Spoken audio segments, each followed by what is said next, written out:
Hi YouTube, we've got there now. This has been drying overnight. I've taken the clamps off, so here we go.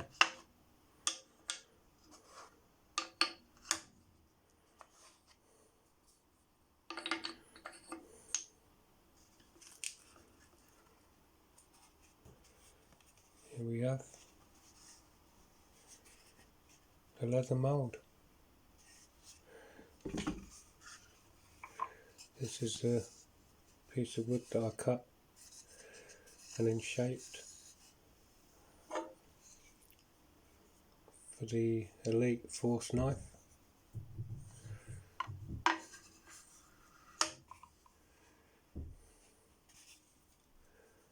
This, I've taken the belt clip off, as you can see. This will sit in here like this, nice and flat, as you can see. I won't be using this piece of leather because it's just a little bit narrow, so I'll have to cut a new piece for that, but this is just for demonstration purposes. So this would go over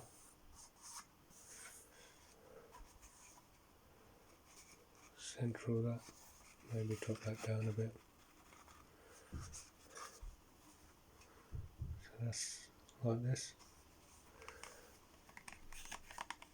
and that'll be the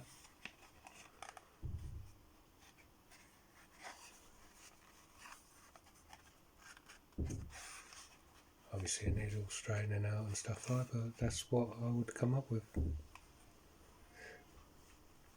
Then the brass pin that I showed you, that would sit in there.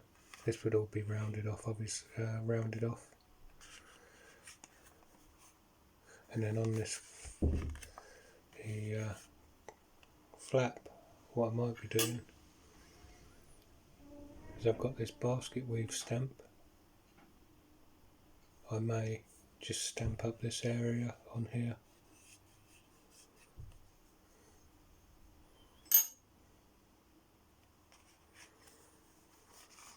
Yeah, I'm pretty happy with this mould. This is the first mould I've made. As you can see, it's come out really pretty well.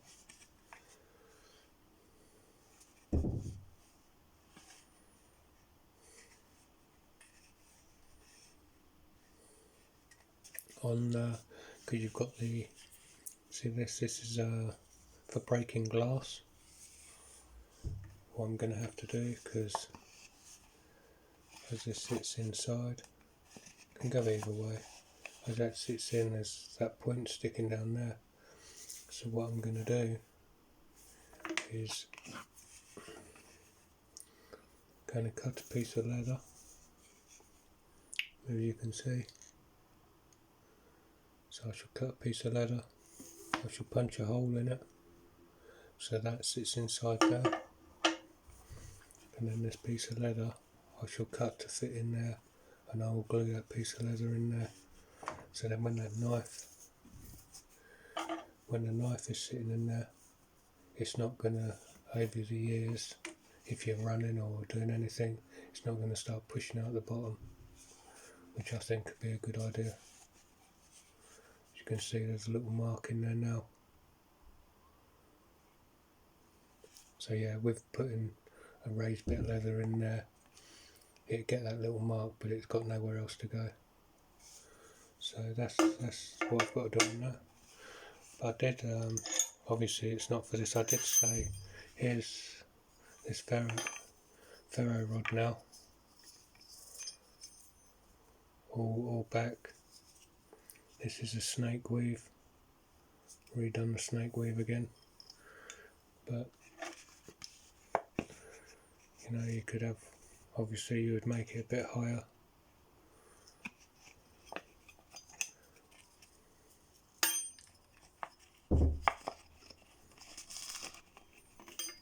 That for a bit.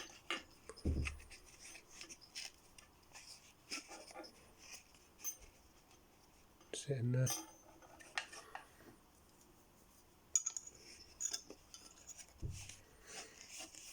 Yeah.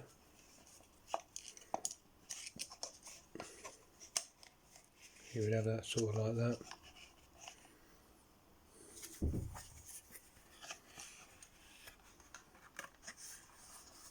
Nice and flat.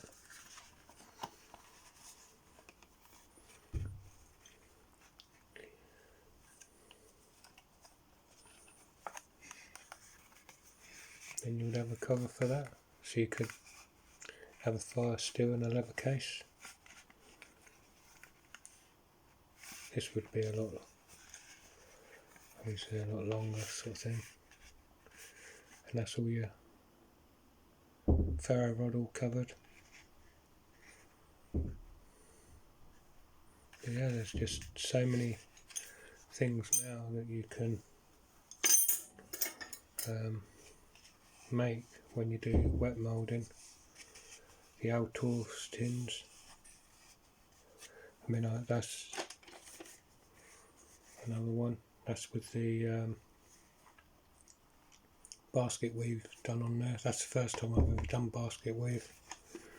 To me that came out alright, but my eyesight's not brilliant, so I've got to try and work out some better lighting for it. But yeah, you could make, they would call this a jig, but you could make a jig for an Altor's tin, tobacco tin, or if you wanted to make this fully covered, you'd make a longer one of these, maybe a little bit wider, so this all sits inside. So yeah. Then this I've cut it a little bit short because I didn't want too much wastage, which is a bit of a pain really, because you've got to get a ruler on there to cut. This here was really rusty, a marker, but I've actually sanded it all. You still see a bit of rust in there. I've got to strip it back down to get all that off, but when you picked it up your hands were all dirty, so but you would run this up along the side to get your where you're going to cut, then you would adjust this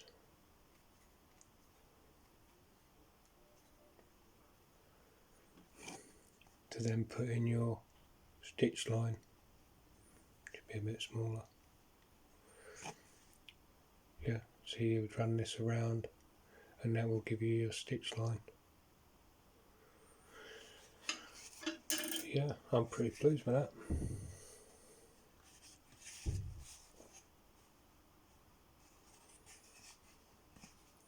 But I've got to leave this, I'm going to leave this now 3 days to fully dry out before I do anything else. I've got to wait for some other bits to come in the post. And then I will start working on this when it's fully dried out. Cut the back piece. I've got to make a template for the back piece, a card which I shall show you, so I can get all this right, what I need.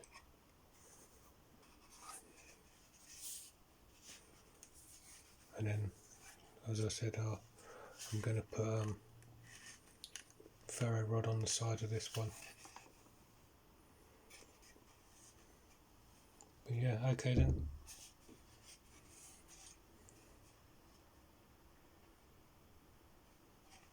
Thank you for watching, and stay tuned for the next videos.